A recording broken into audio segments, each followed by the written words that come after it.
नमस्कार दोस्तों और जय Hind.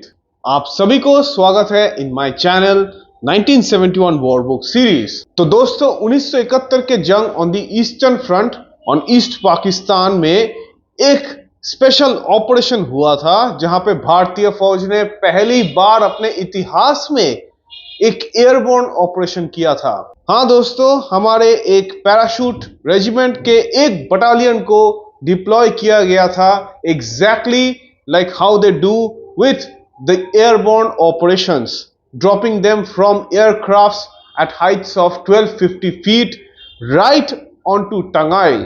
This one battalion led by Lieutenant Colonel K.S. Pannu को एयर ड्रॉप किया गया था on the 11th of December, क्योंकि भारतीय फौज के एक brigade was coming from the north। आप देखिए from the Meghalaya border to Jamalpur and were heading towards Dhaka, taking the route through Tangail, crushing the remnants of the Pakistani 93 infantry brigade जो actually उनके साथ fight कर रहे थे।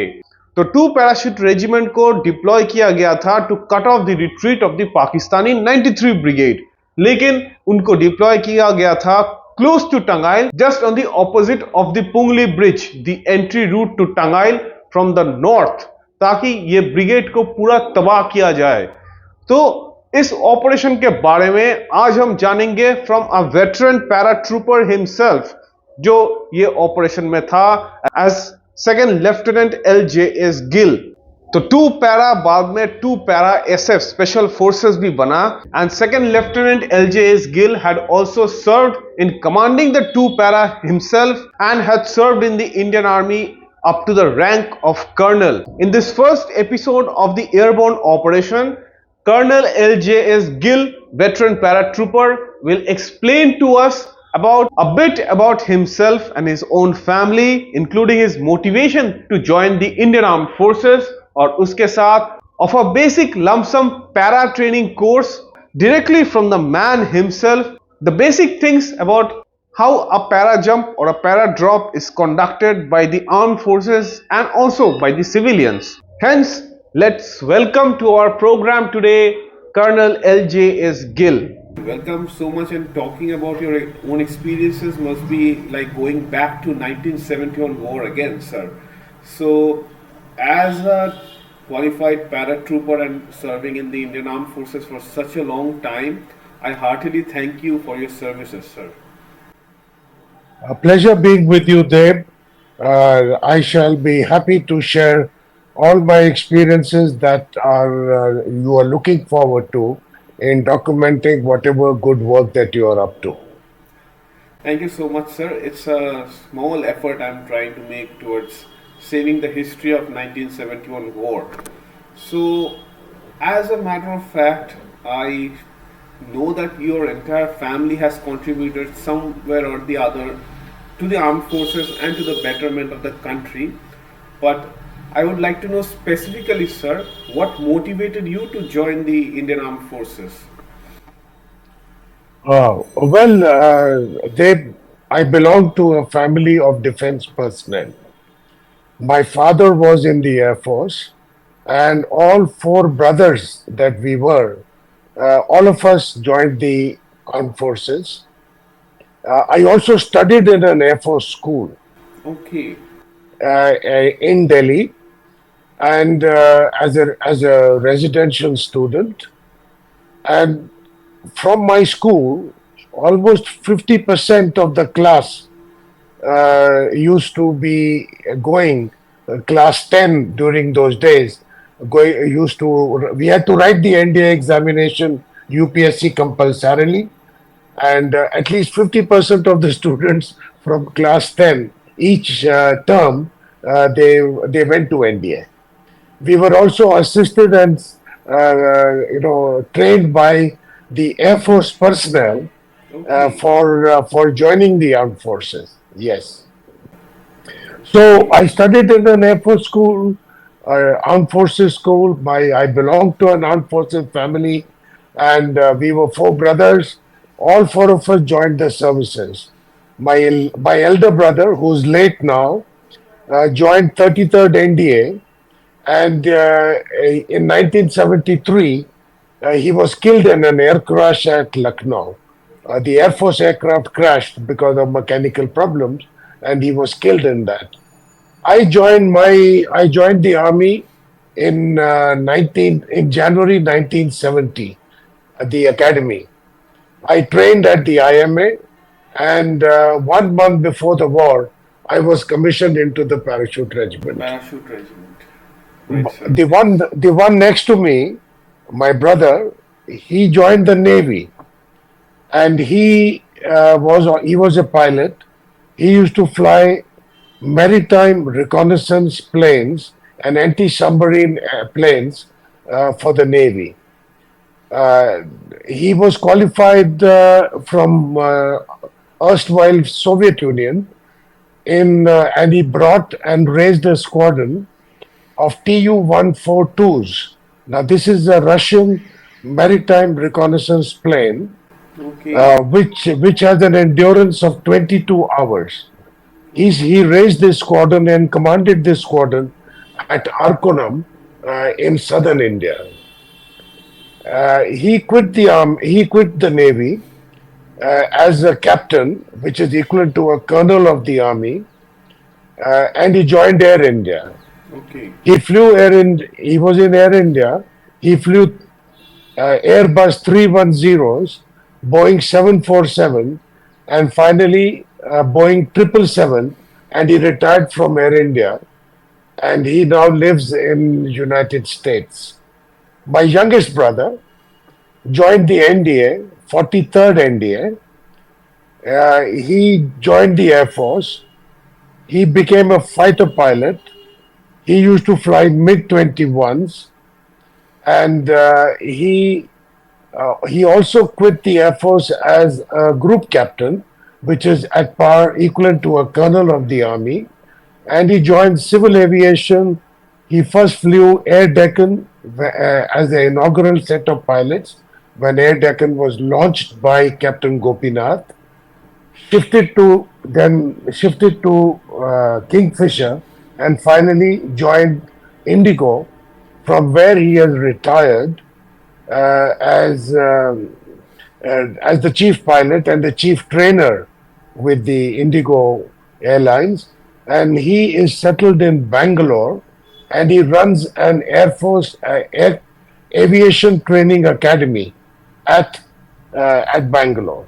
Okay. His academy is called CFAT, CEFAT, that is Center of Excellence for Aviation Training. He picks up his students from class 12, trains them, gets them qualified for the DGCA written examinations, and then assigns them to various flying institutes within India and also in United States and in Tunisia. So he has a global footprint of his current activity. So he's no longer flying, but he's running this establishment of his. I joined. I was commissioned in 1971. My course was to pass out on 24th of December. Because of the war, imminence of war, we were pushed out of the out of the academy 5 weeks in advance, and we were commissioned on 14th of November and sent to our units Okay. to join our units to add to the strength of the units, because the Indian Army was going to war. So we missed out on our 6 weeks of training, 5, 6 weeks of training. We were given 2 weeks of leave. My course was given 2 weeks of leave to go home, meet up with the family, and we were asked to join our units on 29th of November 1971. I opted for Parachute Regiment, and I was given 2 para, and I was asked to report to 2 para. 2 para was in Calcutta, I reached Calcutta on the Havra on 29th of this November, and my unit was in Botanical Garden that time, and I joined them there on 29th. Regarding this, sir, I mean, your unit, I would like to know one specific thing that there are so many, units in the Indian Army. What is special that made you join the Parachute Regiment? Like, how does this regiment that you join is different from the others? Because we as youngsters, we are very much fans of Parachute Regiment and Para SF because we have been growing up with that. So I would like to know about that, sir. All right, Deb. Why I joined Parachute Regiment? I really have no specific reason except that because I came from, my father was in the Air Force, my brothers were in the Air Force. I had an inclination toward the Air Force, probably. My natural inclination was there. And the only option to be connected to the Air Force was to join the Parachute Regiment. I cannot assign any other reason that it was a natural inclination to be in the space of aviation and in the army. This was the only way one could be in that space. So I opted for Parachute Regiment. Okay. How it is different? These are Parachute Regiment is a specialized regiment. These paratroopers, the Parachute Regiment has a different culture, different qualitative requirements to be serving there, different aptitude to be adventurous, to be able to take on the challenges of aviation, and then also it calls for having the mindset and your potential and attitude to be operating behind enemy lines. Right. You are always dropped behind enemy lines, and you have to be so they are specialized, specially trained for endurance, for for fitness, mental robustness, and being independently working. So it calls for special attitudinal and qualitative requirements that a person must have. Right, sir. What really happens in this is when you opt for this regiment, you are assigned a battalion. Like in my case, I was given 2 para. When you are assigned this battalion, you along with that you are given a parent unit Okay. when you pass out. That in my case, the parent unit was 17 Jats. Okay. So you are assigned a parent unit, but sent to this because you opted for Parachute Regiment. You are sent to this unit for probation. Probation. You are sent for probation. This probation is for 1 month. So when you join the unit, you do not join as a member of the unit. You join the para battalion as a probationer. Okay.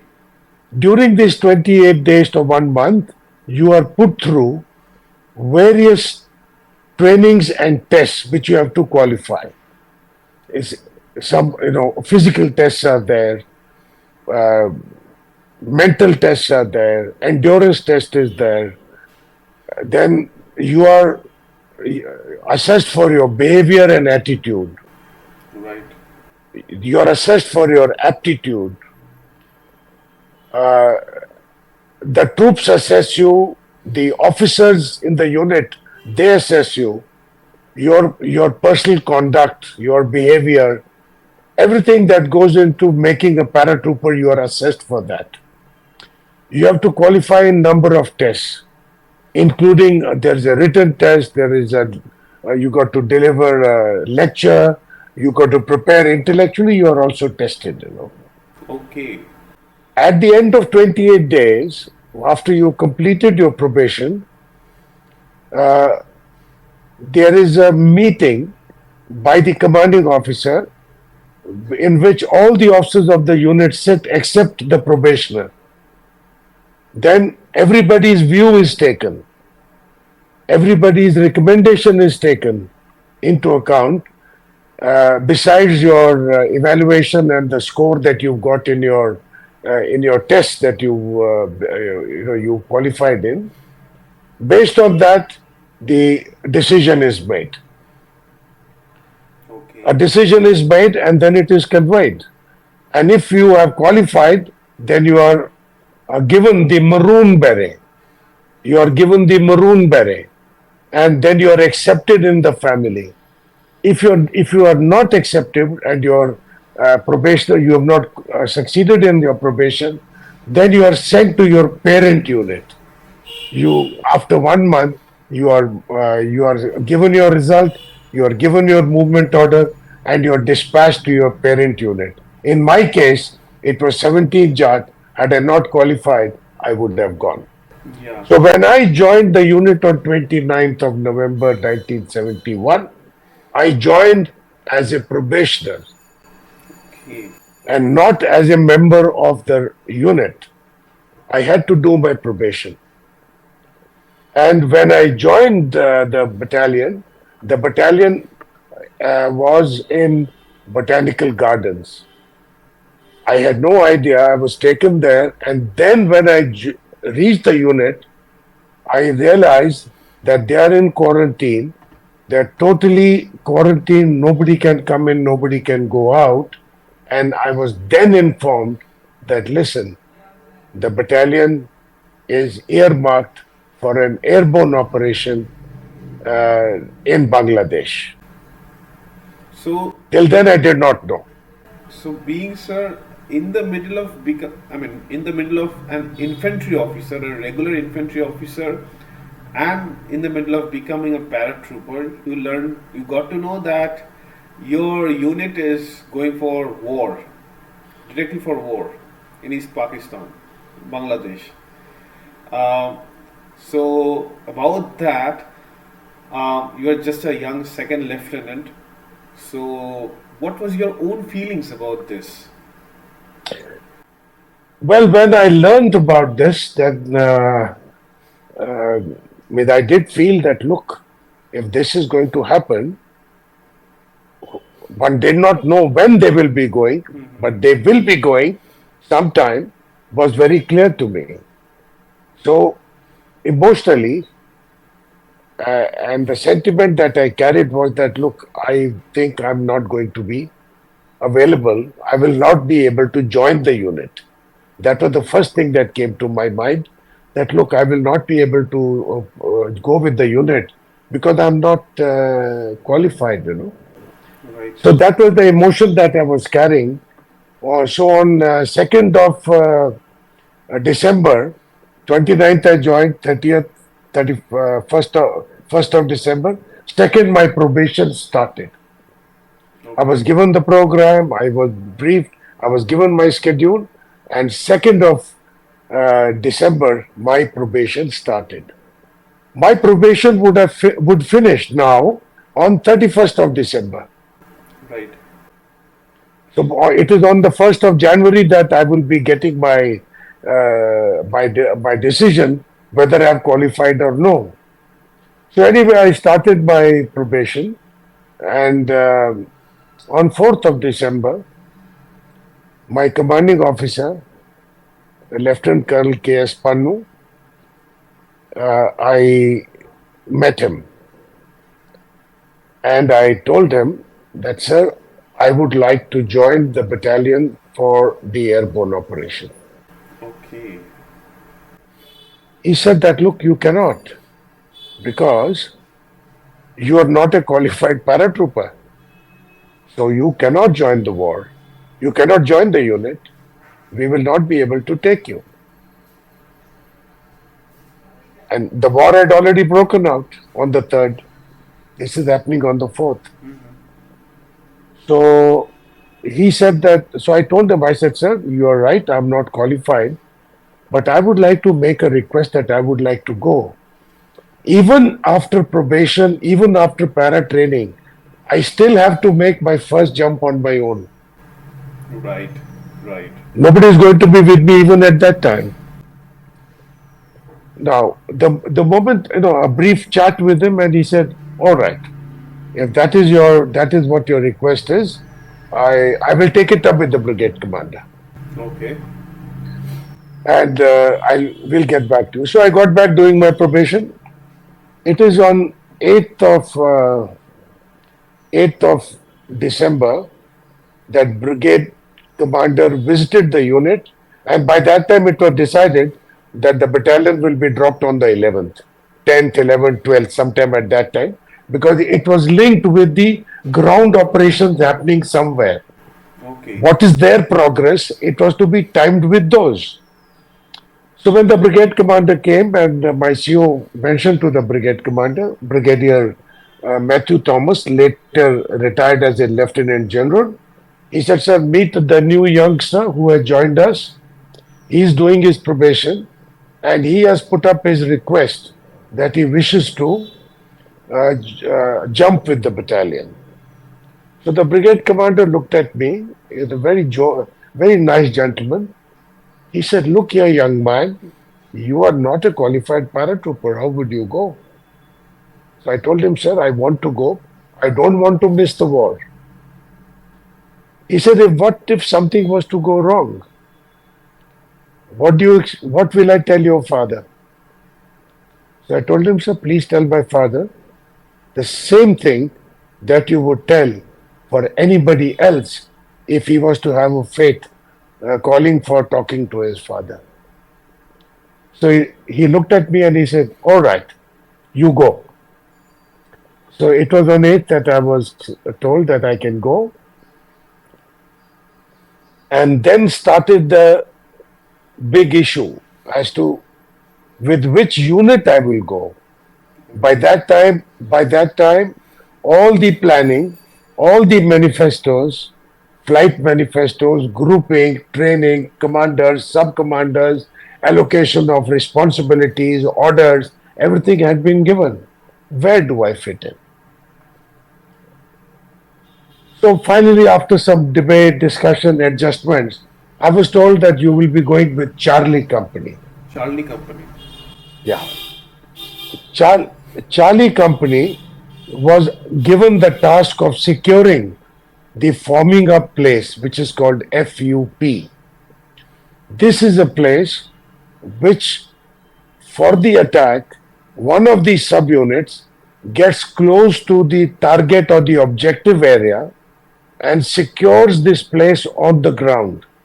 They physically deploy, they mark this area, which is approximately, it could be 800 to 800 meters to 1 kilometer short of the objective. This is a place where one subunit goes on the ground and it is deployed on the ground. This place is Okay. marked, and you have, once it is marked, then the attacking echelons, they move into this area with a gap of about 15, 20 minutes or 30 minutes. They move into this area after this is secured. And it is from here that the attacking echelons go into attack. So this is not the subunit, which is the first one to go into attack. It is held back. It is given the job of securing the FUP, and then subsequently, once the first attacking echelons have gone in, then it is available to be launched in the subsequent phases. Become So a I part was of the given, attack. they are part of the attack, but they don't go in the first phase of the attack. First phase, they are holding ground to enable the first echelon to be delivered for attack. Okay. Subsequently, once you need both the, like in our case, two companies, Alpha and Bravo, they went into attack. So Charlie Company then became, which was in the FUP, then became the reserve company to Alpha and Bravo. Should they need any help or should more troops be required, then they were available close to the objective. So Okay. Charlie Company was given the job for securing the FUP. That means they are not the first echelons to go into attack. So probably that's why I was sent there, that he's a new fellow. So I was to go in Charlie Company. But there was a problem. On the ground, I'll go with Charlie Company. But for the air, airborne air part of it, of this operation, there was a technical problem. Okay. Charlie Company was jumping from C-47 Dakotas. Okay. Dakota carries 20 people, and there are some technical challenges to exit this aeroplane for paratroopers. Okay. For that, a particular training is required. So it was felt that, look, I will not be able to deal with the challenges because I've never jumped earlier. So that problem had to be now resolved. How to overcome this problem? Exactly, sir. I had this question. Like, you had never jumped, yet you were a part of this big airborne operation. Could you talk a bit about more like how an airborne operation is actually planned and delivered? I mean, what happened to you, sir? Exactly. All right. It is not that I had not jumped from a plane. I had never seen a plane Okay. from close quarters. I had never sat in a plane in my life. And I had only seen the aeroplanes flying around or standing on the ground from a distance. So I had no experience of either sitting in a plane or flying in a plane, let alone jumping in a plane. I had never seen a parachute also. All right, what happens? Your question is that, airborne operation has two parts. One is the air component, and second is the ground component. The air component is handled by the Air Force. It is their job to deliver you for the attack in the enemy territory. Okay. So there are different types of planes which are used.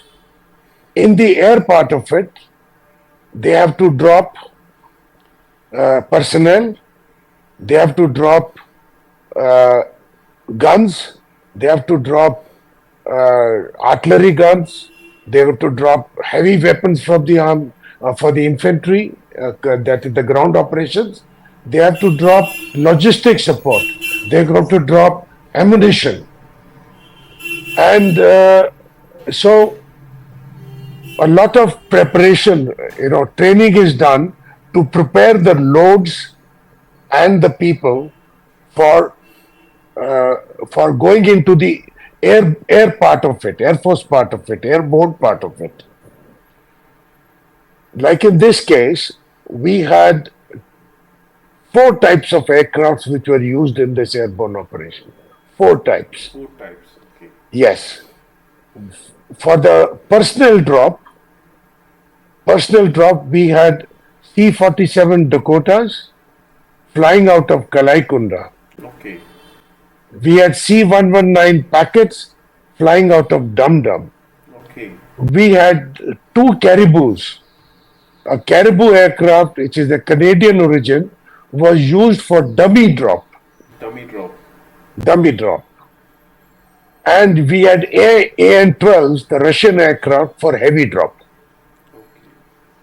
So you had Sir, 4. what is the dummy drop? Like, I'll tell you. When you're dropping personnel, you're dropping them at a pre-designated, decided drop zone. okay. Drop zone is a place where people are dropped. Now you have personnel dropping there. So dummy drop is that at a different location, you drop dummies. These dummies are like men, They look like men. They are made like men, like statues made out of cotton and fabric and all that. Like you have a toy or a doll like And that. are these things happening in World War II? Well, it continues to happen until today. Okay, so this is to confuse the enemy. This is to deflect his understanding from what is happening where. So also to split his application reaction to you. So you drop some dummy 2 kilometers away. He has to send some people there also, to deal with them. So whatever force is available, firstly you confuse him, Then you divert his attention. Then you split his reaction. He has to have some people there. That means what he will be able to then send to the main drop would be a reduced component that will enable you to deal with them. So that is called a dummy drop. The dummies were used for, but they were dropped by caribou aircraft, caribou. The jeeps, the artillery guns, they were dropped by AN-12s and also some by packets, that is C-119. But the personnel completely were dropped by C-47 Dakotas and C-119 packets. Dakotas from Klaikunda and packets from Dum Dum. This is this was the air part. This complete aspect of launching you is the responsibility of the Air Force. You have to. They are the ones which are overseeing the preparation. The loads are prepared. We are trained to prepare our own loads. There are specialists who also join in from ARDE, Aerial Research and Development Establishment, which actually it is located in Agra. It does R&D for all airborne delivery systems. So yes, so you also have heavy load inspectors and specialists coming from ARD to check the loads, whether they have been prepared properly or no. There are two types of platforms which are used for heavy drop and for one is a steel platform on which corrugated, cardboards, coils like shock absorbers are there, big ones, very big ones. They are first put on that. On top of that, you mount the vehicle. Okay. And then you lash the vehicle. Then you got the locking system with the platform. And then on top of that, you put a cluster parachute which is there. 6 to 8 parachutes are there in that cluster. Because the weight of the vehicle is also there. Very heavy. Very heavy. So the platform you put these cardboard shock absorbers. On top of that, you mount the vehicle. You rest it on a suspension where you have these the shock absorbers underneath. The wheels are not touching the platform. The wheels are raised from the platform. Then there is a locking mechanism with chains and all that. You lock you fasten the heavy load on this platform. Then on top of that, on the jeep, you attach a cluster parachute called the heavy drop parachute. Okay. There are 4 to 6 parachutes in that cluster. They are packed and then they are on the vehicle, and then this cluster is hooked inside the plane, and this platform is pushed and loaded into the aircraft. So the aircraft, when it is flying, its rear end is open. So when the aircraft is flying, when it has to drop, it just goes up a bit and the platform slides out and falls.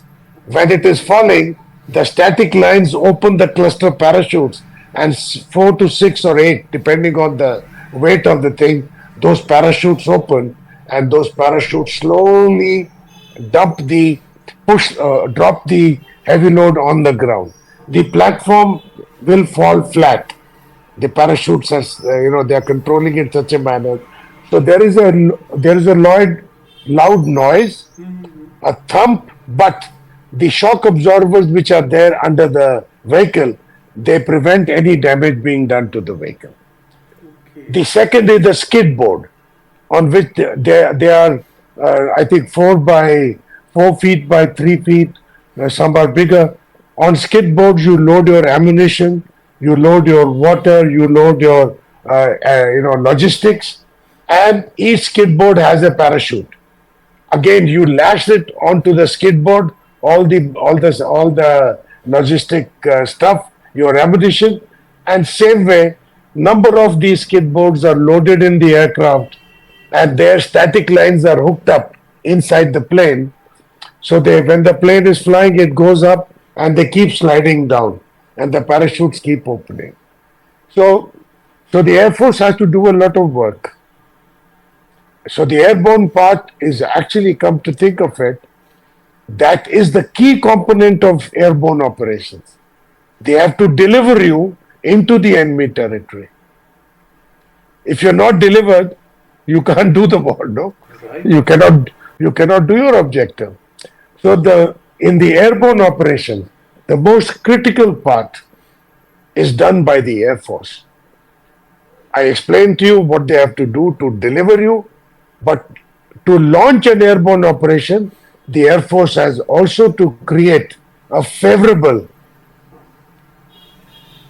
air situation in the enemy territory. Right. For that, you need air You, superiority, I guess. we need air superiority. Air superiority is relative. That means we are superior now to the enemy's potential to deal with us.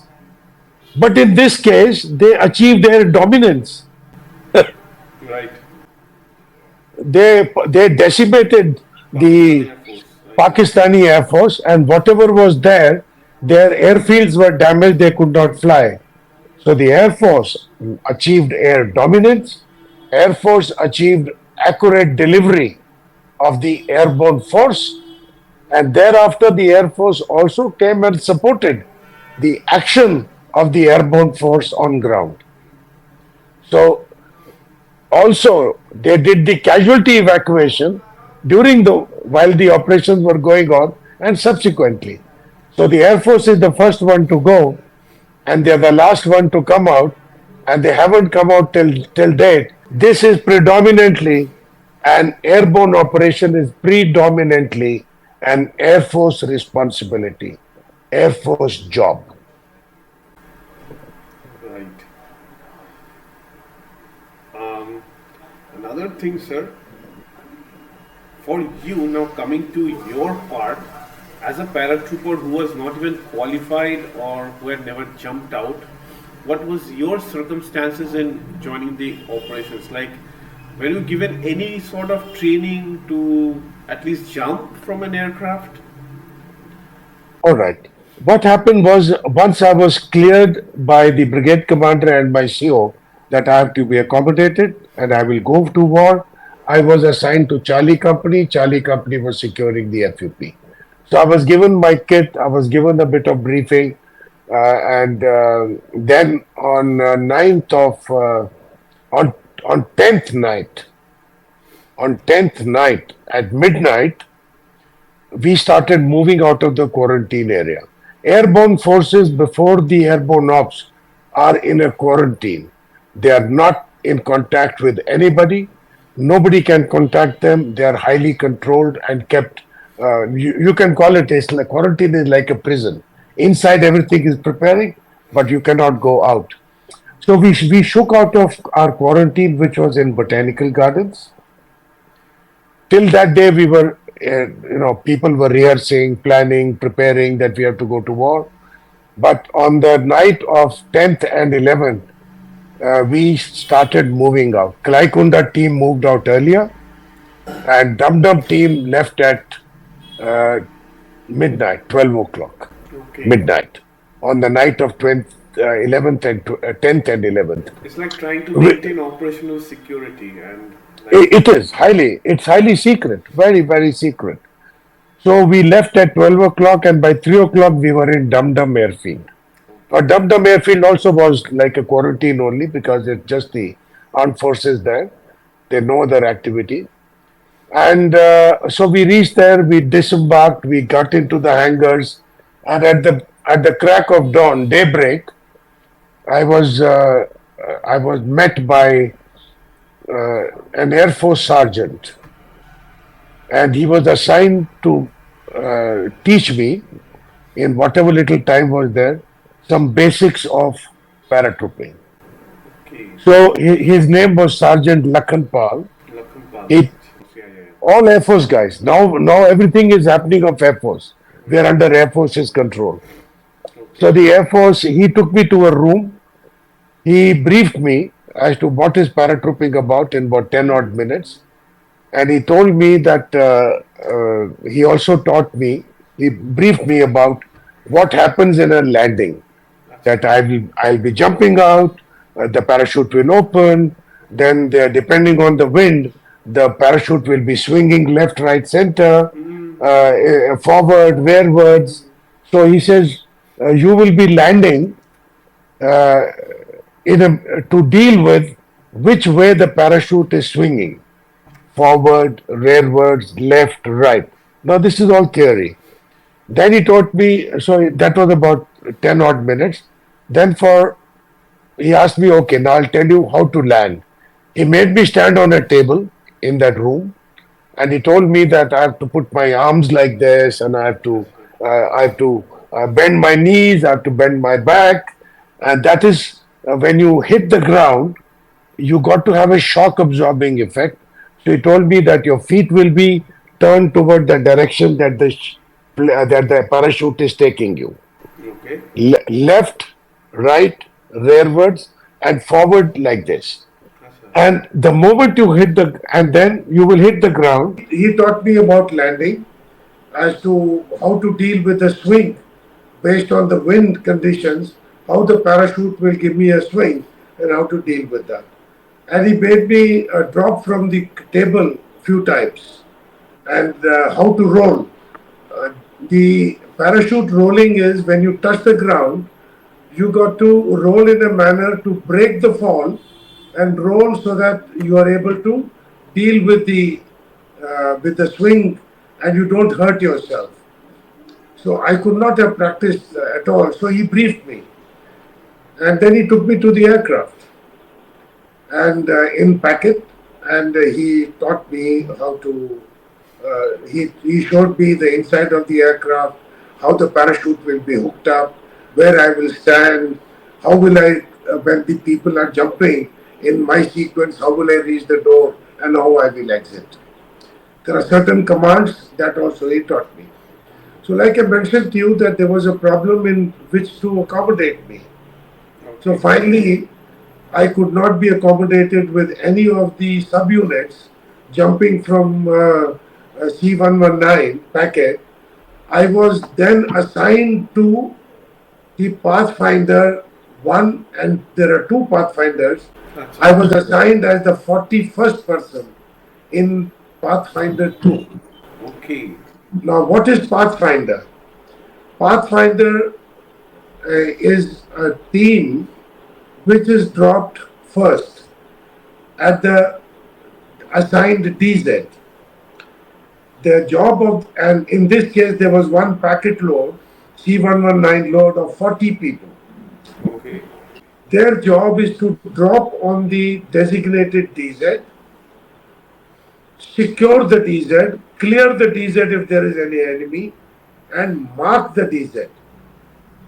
And also establish communication and report back to the mainstream coming in about the conditions at the DZ. Should this Pathfinder 1 have any problems on the ground, or they are unable to secure, or there is another backup called the Pathfinder 2, which is actually the reserve Pathfinder. Should Pathfinder fail to secure the designated DZ, there is also in the plan an alternate DZ. So the Pathfinder 2 then gets dropped at the alternate DZ. They mark the composition of both are the same. Equipment carried is the same. Capability to do the job is the same. Then the Pathfinder 2 is dropped at the alternate DZ. They mark the alternate DZ, while the Pathfinder 1 is dealing with the ground situation where the enemy is, should that be the reality. So I was given Pathfinder 2. So Pathfinder 1 and Pathfinder 2, they are actually going almost in a tandem, one behind the other. So I was the 41st person in Pathfinder 2. Okay. There are only 40 seats. So you must and have been only 40 standing. troopers. I was the 41st one. So I was standing right behind where the pilots are, where the pilots sit. I had to stand all throughout the journey from Dum Dum to the drop zone. So after this, so Sergeant Lakhanpal briefed me, and he showed me the plane. He told me how I have to hook up, how I have to reach the door, and how I have to exit. Well, after this briefing, I told them that listen, please do one thing: don't touch me. I I assure you, I will go out of the aircraft. Okay. Don't push me, don't help me. I need nobody's help. So they said, no, we will not. So at 2:30, so at that given time, everybody got ready.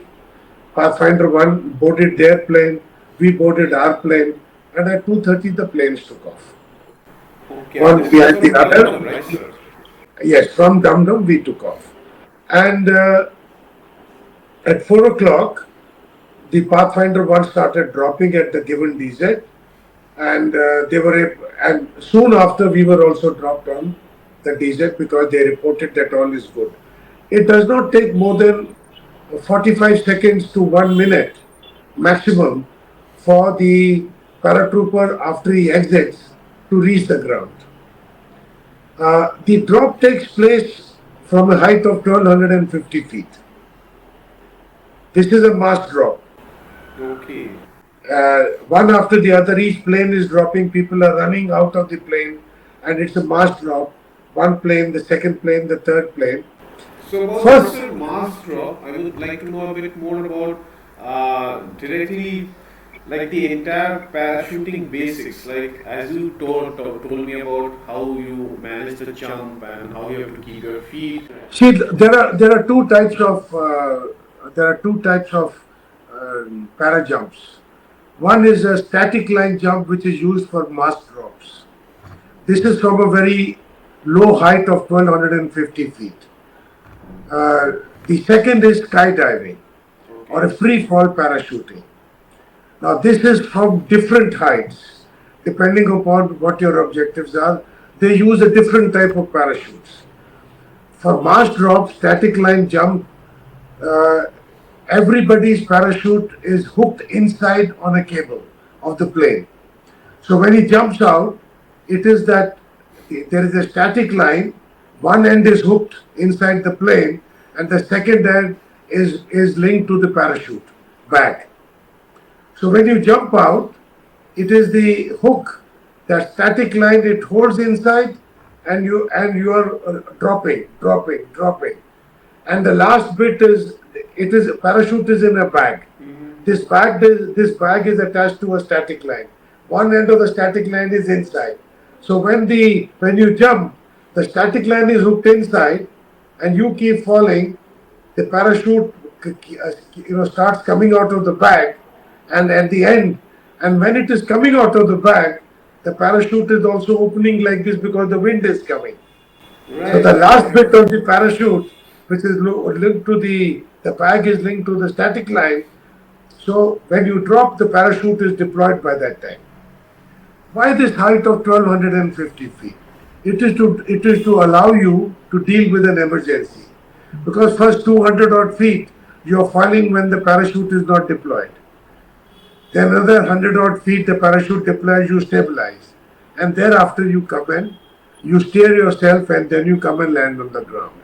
Should there be an emergency, there are emergencies that happen, and then you have to jettison your main parachute. Your parachute could have been torn, your parachute could have been twisted, your parachute could not, maybe it's not deployed properly, and then you have to jettison your parachute. Right, right. There are clips here, you press them, and the main parachute goes. The moment that is going, you are again dropping free fall. Now there is a reserve parachute with you, which is on your stomach in the front. So you got to jettison your main parachute, then you got to stabilize. You are falling again at a speed. Then you got to open your reserve parachute. That also takes little time. And when the reserve parachute deploys, then you have to land. To allow you to deal with this emergency, the height is minimum height kept for mass drop is 1250 in India. With the planes we were using, different planes would call for a different height. So we were dropped from 1250 feet. And you also want to give minimum exposure to the paratrooper when he's in the air. The longer the exposure, he's a sitting duck for the enemy on the ground. Right, right. So you want to enable him to drop as quickly as possible, giving him the little margin for dealing with emergency. So this is the height that they worked out. Otherwise, there are, if the situation demands, with some risk, you can also be dropped from 500-600 feet also. Not a problem. So that you quickly land on the ground. That's still a very so that less is height, what. sir. Sorry? That's still a very less height. Well, yes, but technically it is possible to drop you from there, from that height. Except that you may not be able to handle the emergency if at all there is any. Okay. So that's what it is. So if the warlike situation demands, it can be dropped from. You can be dropped from that height. Of course, a certain amount of risk you have to take, and war is a risky business anyway. All right. So that is one. In the free fall paratrooping, the skydiver has to open his own parachute. These are specialized different parachutes. You can jump from any height. 3,000, 10,000, 20,000, 25,000.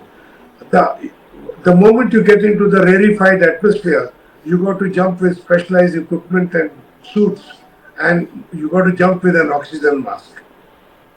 So in that, there are two techniques which are used in skydiving.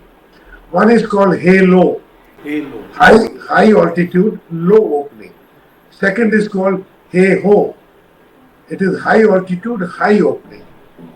Now what happened, let me explain that to you. If you are, say like you want to, you are adopting a halo technique. That means you will jump from 10,000, 20,000, whatever feet you have to. You will keep falling, keep falling, keep falling, keep falling in a stabilized manner and come to about 2,500 feet. And then you will open your parachute on your own. Okay. And you fall in this position, not in this position, but you fall in this position. And when you're falling in this position, it is after 12 seconds because the acceleration is happening at 32 feet per second. In after 12 seconds, you reach your terminal velocity because the wind pressure then overtakes your fall and it provides you a cushion. Okay. When it provides you a cushion, your speed is then at 200 kilometers an hour after 12 seconds. And when you are at a stable position, your body is like an aerodynamic structure. You can turn left, you can turn right, you can go like this vertically, you can again stabilize, and you can go into a spin like this, again stabilize. You can spin and again stabilize. This is all done by the sport parachutists and skydivers, which is called technique. They do all these maneuvers. They do buffeting. They do turn around. They also are able to link up and make formations up in the sky. Huge formation, 100 people getting together, holding arm and feet and falling. So that's called formation. So that is skydiving. So in halo, you jump from high altitude, you drop to 2005, and then you open your parachute. Now these parachutes are such that you can steer them, go left, go right. You can also apply brakes on these. And when you're touching down, you practically stand and walk off. So that is skydiving. Second is high altitude, high opening. So in the first one, Halo, you drop at a rapid speed, the minimum time you take to reach the ground. But in Halo, it's high altitude, high opening. Somebody could jump from 20,000 feet, immediately open his parachute. It will take a long time to come down, sir. Sorry, yeah, but no, let me tell you where it is used in the armed forces for military application. This is your international border. This side is Pakistan, this side is India. Your aeroplane flies within your own territory, drops skydivers using HEO technique, high altitude, high opening, drops them from 20,000, say. When he drops them, they open their parachute.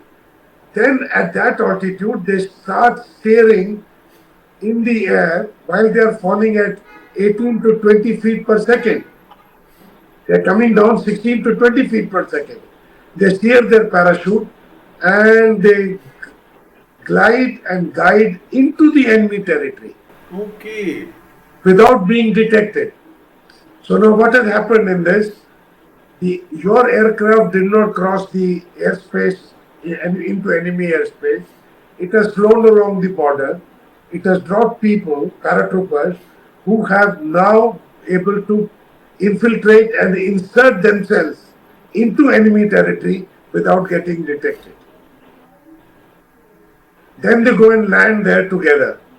And whatever job is given to them, they do that job. In this technique, you can insert small commando teams to go and do some demolition work, blow up bridges, put up a little roadblock, drop them to guide artillery ammunition, artillery fire, drop them to help navigate, gather intelligence. They can do that. So these are the two techniques which are separate. But in mass drop, you want to drop X number of people in the shortest possible time in the enemy territory, behind the enemy lines, and then they are able to do their job. Normally, airborne, so in this you drop from 1250 feet using different aircrafts having different types of parachute. In India, this was the height from which we were dropped at that time. All right. Airborne troops are they are trained and they are supposed to be fighting, sustaining battle for minimum 48 hours. 40. So they should attack, capture the objectives, hold on to the objectives for minimum 48 hours. Before relief comes, I guess. No, not the relief. Before the ground troops link up with you. Okay. Because airborne troops are used, airborne ops are launched to compress the time frame, to hasten the rate of advance and the rate of battle. So you drop them here and also to decimate or reduce the enemy combat potential. Because you would block the enemy, you will decimate the enemy, withdrawing enemy, the enemy will not be able to fall back. Those many troops will not be available for subsequent fights. So it is to actually accelerate and propel the operations for ground. Your troops are able to advance faster.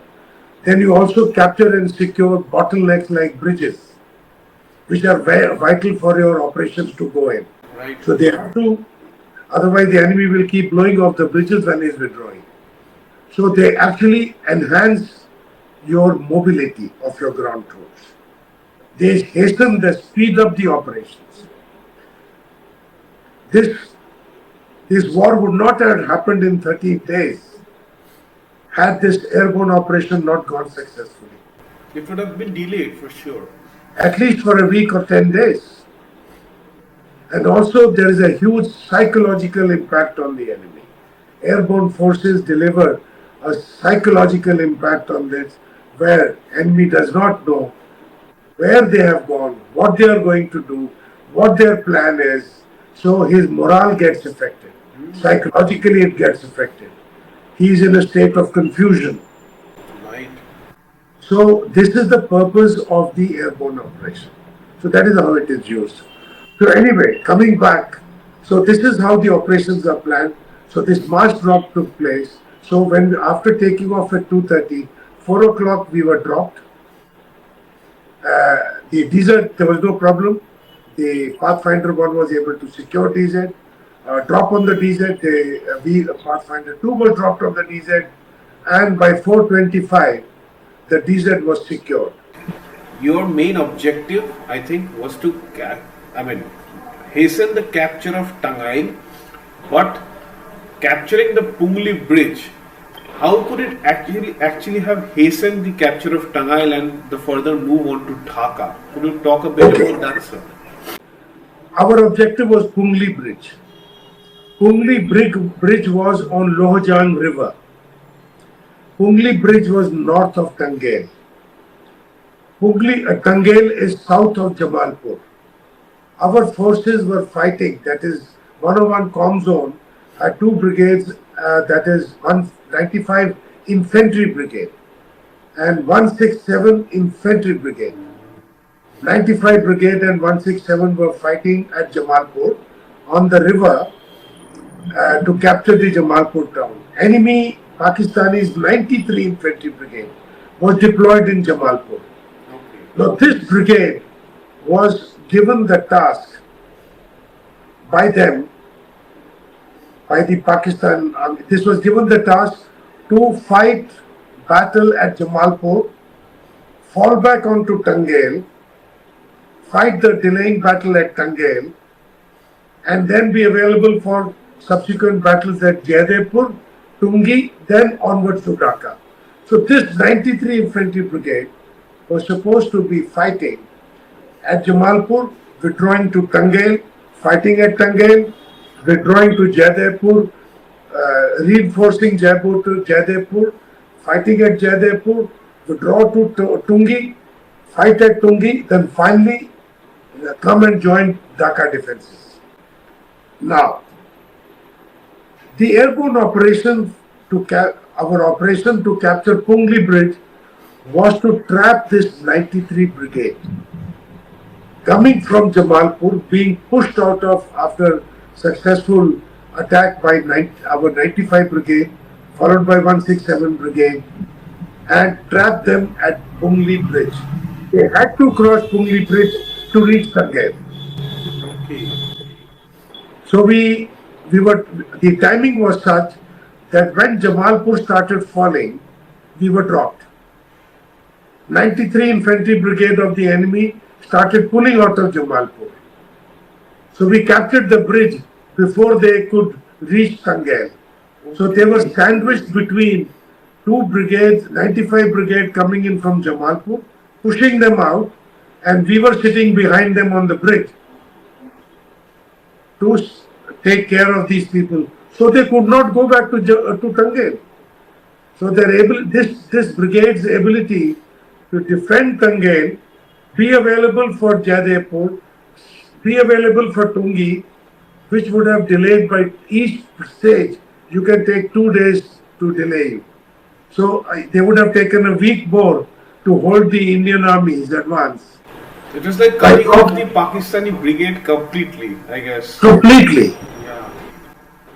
Cutting them off completely means what?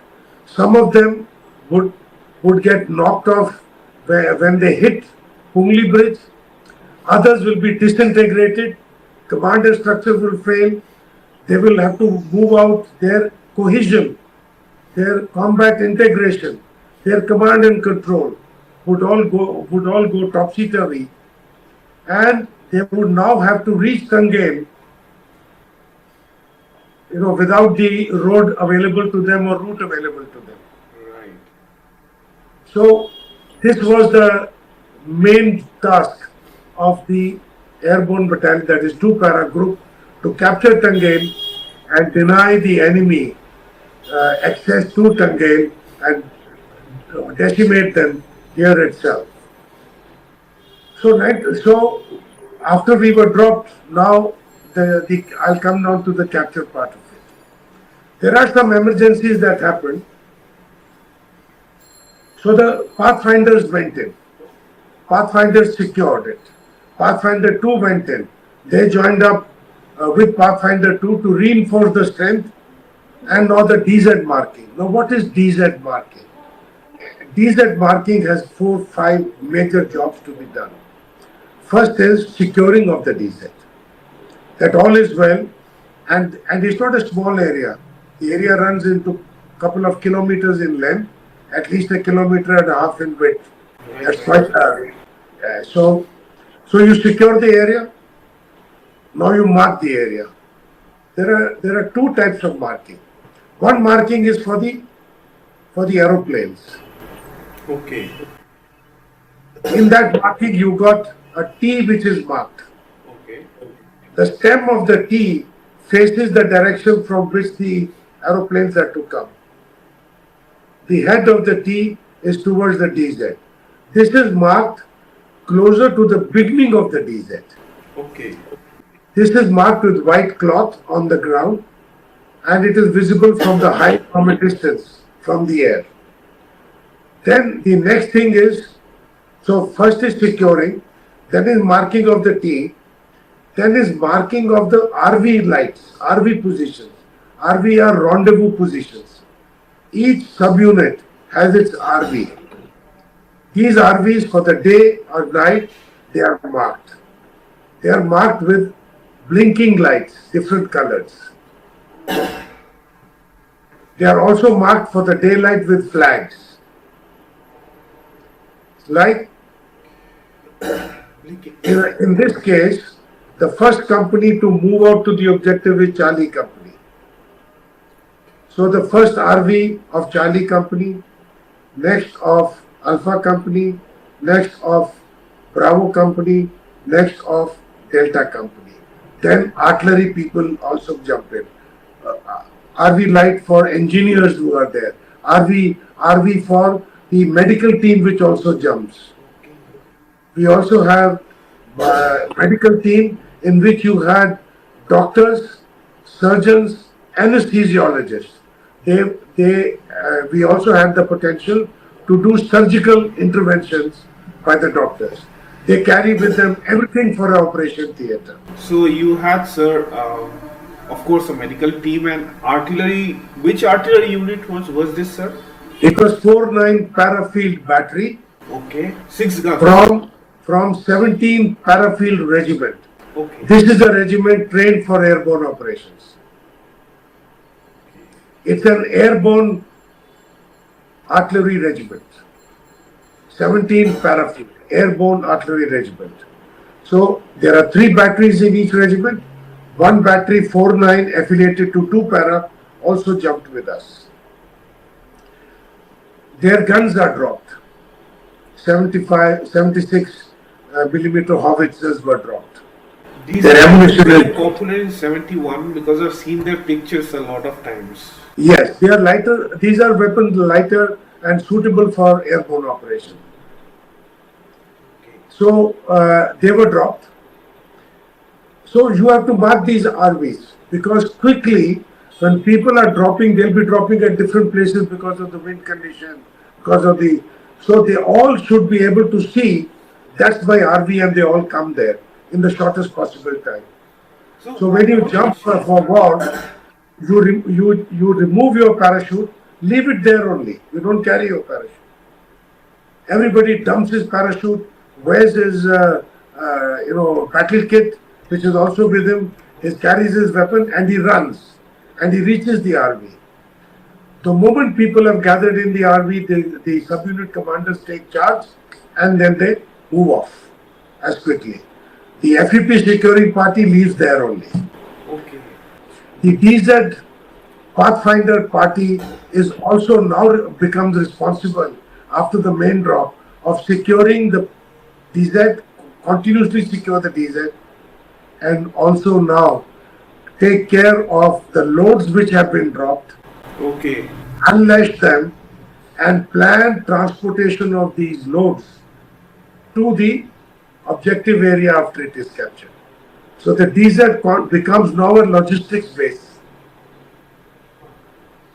So while the attacking echelons, they all go away into attack, this element stays on the DZ, securing the DZ, preparing the loads to be transported to the objective area, Which was Pungli Bridge. which was Pungli Bridge. So Couple I of have one kilometers. question, sir. You must have, after dropping, this is of course, you must have, sir, got some help from the locals as well. Local people, Mufti Bahini, anybody? There was no help that was mustered by us. There was no help that was planned that we would seek anybody's help.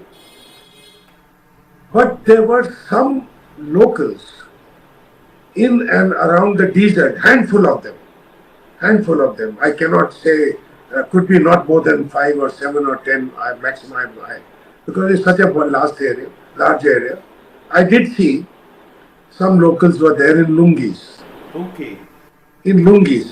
And they were barefoot also. Okay. They were around. I would presume, and I guess that they were Mukti Bahini guys. Why I say that? Before this airborne operation was launched, a lot of support was taken from Tiger Siddiqui, who was the Mukti Bahini boss in Tangail area, and we had inducted a Bengali officer from the Para Signal Company, Okay. Ghosh, Major Ghosh. He was inducted 10 days in advance in Bangladesh, or then East Pakistan, and he had it was tied up with Tiger Siddiqui. So did he Tiger- jump or did he just cross the border? No. Ground. He did not do any jump. He crossed the border and went with the troops. Okay. And then joined up with Mukti Bahini, and then probably joined up with Tiger Siddiqui's team. And it is these people who actually, through Ghosh, a lot of information came about the enemy situation in and around Tangail and Pungli Bridge. I would say that these people who were there, they were representatives of Tiger Siddiqui, but they were there for what purpose I really don't know, but they were there. These were locals in lungis. There were 2-3 of them I saw barefoot, and so we did not seek any help. But behind the scene, a lot of help came in form of information from Major Ghosh, who was already working for the last 10 days with Mukti Bahini. So I would say that some help did come. But we as a troops who were dropped, there was no such effort, no coordination that we had to do. तो I hope आपको अच्छा लगा about this first part of our episode regarding the entire Tangail paradrop itself, the entire incident of parajumping from a veteran paratrooper himself colonel LJS Gill, जिन्होंने आपको खुद बताया कि कैसे स्टैटिक लाइन पैराजंपिंग होता है, how paratroopers operate in the battlefield, और उसके साथ how he and his entire battalion took part in the historical Tangail Paradrop and how they were actually readying up and preparing for the next phase of this history in the making, the assault on the Pungli Bridge. And I hope if you like this video, then please like and subscribe to my channel, and please wait for the next part of this video jahan pe Colonel Gill will be talking about his experiences taking part in direct combat. Paratroopers are surrounded. They are meant to be surrounded, but they are also meant to fight back in a way that no other infantry unit can expect. पाकिस्तानियों के धज्जियां उड़ने वाले हैं at Pungli Bridge, so please wait for the next part of our video.